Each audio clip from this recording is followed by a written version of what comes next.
keep doing that shit. You will never see me acting reckless. Pockets never empty, got my checklist. Fucking on your friend might be your bestest. That's how I work, boy, I ain't never got no template.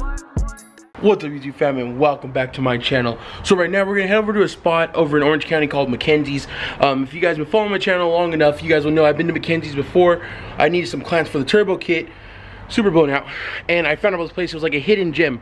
So like I told you before, we're gonna do the custom cold air intake versus intakes that you could buy, you know, from any race shop website, whatever you want to do, K&N, Engine, Air8, stuff like that. So the way cold air intakes work is that I'm going to show you a little more in detail once I have the products in front of me, but I just kind of want to give like a little breakdown.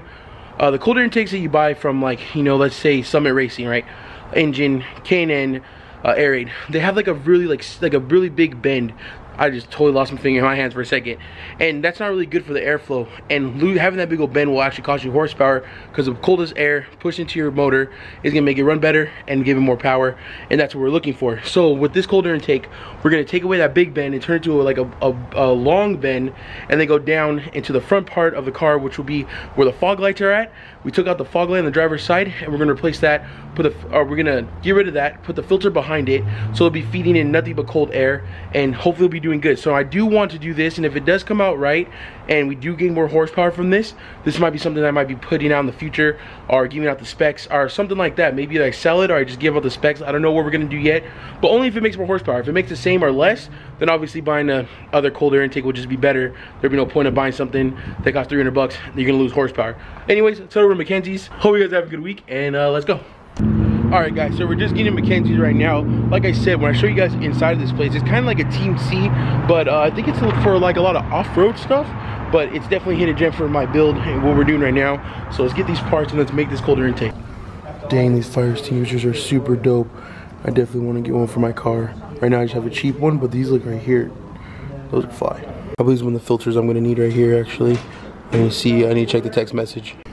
Alright guys, so the one that I need is right here, and that is actually sold out.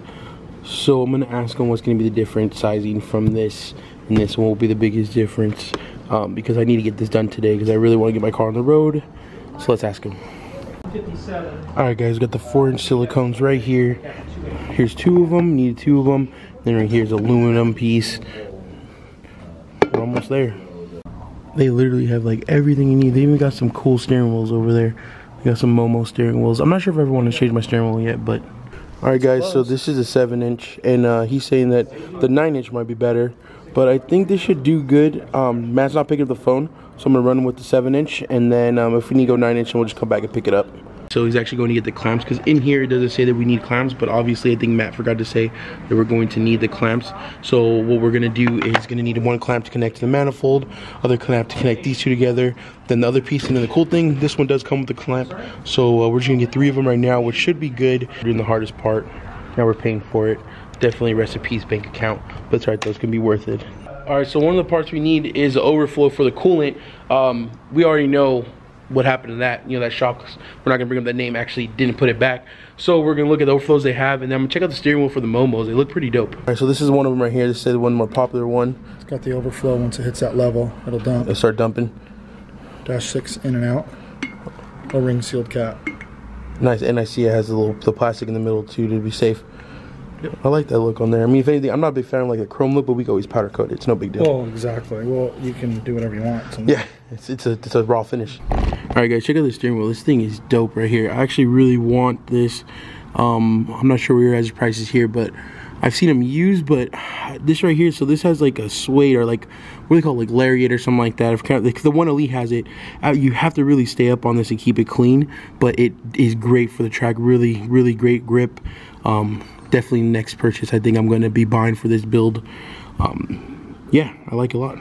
I decided to go with just the intake stuff like that, because I'm going to go with the OEM overflow for the coolant, because the overflow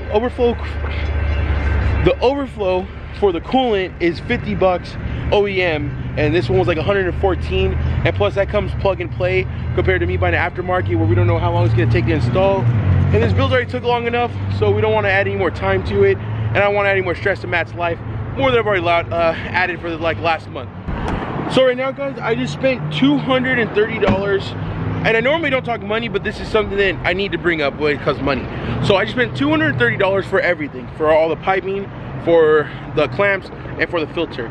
So a normal intake, you only spend about $300 to $350, sometimes $400, sometimes $500. So the reason why I'm doing this is, so if it works, if we dyno it with this, and we dyno with like an air raid or an engine or a K&N or something like that, and we gain more horsepower with this, then you guys could be saving 200, 150, 200 bucks by making your old intake. Now, I'm not saying it's gonna like look the coolest, something like that, but I don't think it's gonna look bad. We got black and we got chrome, and also we'll see I'm gonna put on powder coating that stuff so it can look the color I want to look. But if you can save about $200 on a build, hey, why not? Silly me, guys, I actually totally forgot that I had to go to AutoZone to go pick up the belt. As you guys know, last time they sent us the wrong belt. I went to go pick up another belt and it still was the wrong size. So now I picked up, I believe it was a 780 K6 V belt. So hopefully this is the right one. And I'm pretty sure you guys are wondering, like, why can't we just find a normal belt, then look it up and see what belt it takes, and then just go buy the belt, and then we'll save a lot of time, and then save a lot of, like, you know, this running around AutoZone stuff, right? Pretty sure you guys are wondering that. Well, the reason why is because I actually changed it up. Part of the build was changing out the crankshaft pulley. So before, the pulley was a lot bigger. Now it's a lot smaller, which can add it basically more power. I can't really explain to you the math behind it, but obviously something smaller spins faster and it's going to go faster is what I assume. That's 100% not the logic behind this. I know there's more mathematics behind it and reason, probably something more that, like, you know, Matt would know, and I totally just got cut off in front of AT-Wheeler. Jesus, look at your boy, almost got taken out. Anyway, so that's the reason why it's so hard to find this belt, because, you know, every build's gonna be different. Some people might get a certain size pulley, some are different. There's different sizes, so they don't really have like a booklet like, if you have this, you have to buy this belt. So in a way, we're kind of guesstimating, but we're getting closer every single time.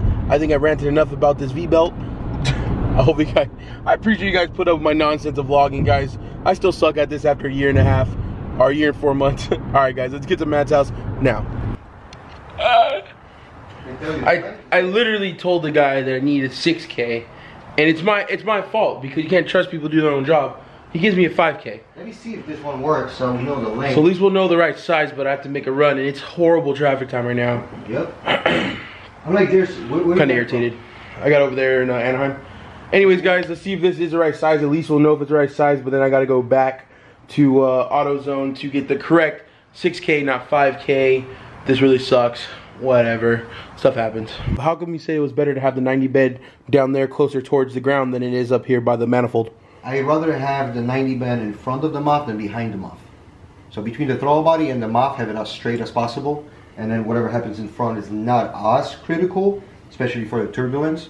So we want to make sure we have 6 inches of kind of like a straight pot for the air to straight out, because those are pretty sensitive. Yeah, you were telling me that thing right there, you could move it like 30 degrees and it would actually read differently. You'll move it like 45 degrees and it will start, you know, it'll throw off the tune. It will throw off slightly the reading. So we're gonna mark it, make sure that whenever you take it apart, we can put it back the same spot. Put it back the same spot, yeah. So, but we have more intake than we probably need. But we had no choice because it only came in that big old size. But that 4 inch. So technically, when we go down to actually, let me turn this around. Like when we actually make this, so right now it's like I think it was like 220 or something like that with tax and everything. So it actually could be cheaper if we find the right sizes. Probably take off like 15, 20 bucks, right? It'd be like under $200 intake. If you order everything online, you could probably do it for like 140, 120, 150. And I don't know where you guys shop, but the intakes I see online are 300 plus. Easily 300 plus. $299, $300, $400 for the intakes. So once this is done and we get it on the dyno, we're gonna have a dyno. Obviously, we're gonna get our actual numbers, NA numbers, but then I wanna hit the dyno again, and I want to have this intake on, and then I wanna have like an air raid on, and then I wanna have like a K&N. And if ours shows that we have either more power or the same amount of power, and it's only 150 bucks, then this could be something that a DIY for them for their self over there if they have a Camaro. All right, guys, so we got the first 2 pieces cut right here. If that my camera wants to, you know, focus a little bit. There you go. So right there, and then we're connected to the, I was about to say the aux sensor. No. Wow. Yeah. The MAF sensor, and then now we have that one right there. Not the oxygen. I don't have an oxygen cord right here, or aux cord. No music will play through this, guys. Sorry, my manifold doesn't play music. We pretty much got everything cut right here. and it's going to go down. But we noticed that we are going to have to extend this right here because right now it's up next to the frame and we want it to be lower. So basically we want it to be just right around this was where the hole's going to be. About so 6, 7 inches down. We're going to have to get a 4-inch, probably about 6 inches, 4 inch. I'll make these sell, I think, at food. So we'll get a buy foot and we'll put and down. Cut it. But right now it's going to work. It's still be able to start. We just got to do that. But it's looking pretty nice. It looks like I have a CBR intake, but this guy actually helped design it. Yeah. Or basically just designed it.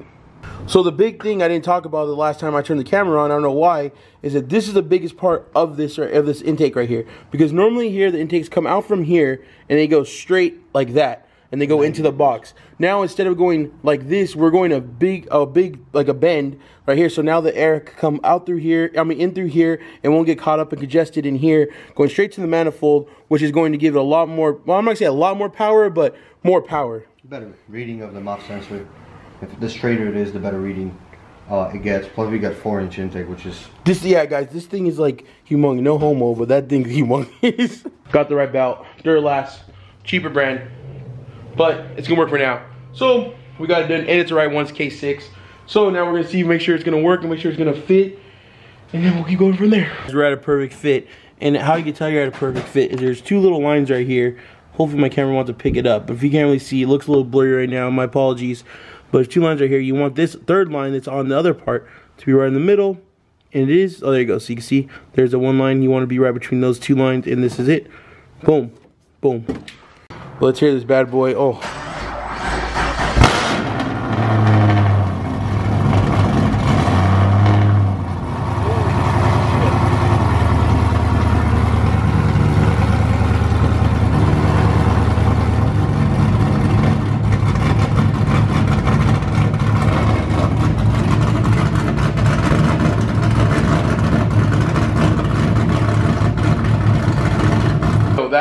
Yo guys, that was a lot louder and actually coming through my exhaust this time.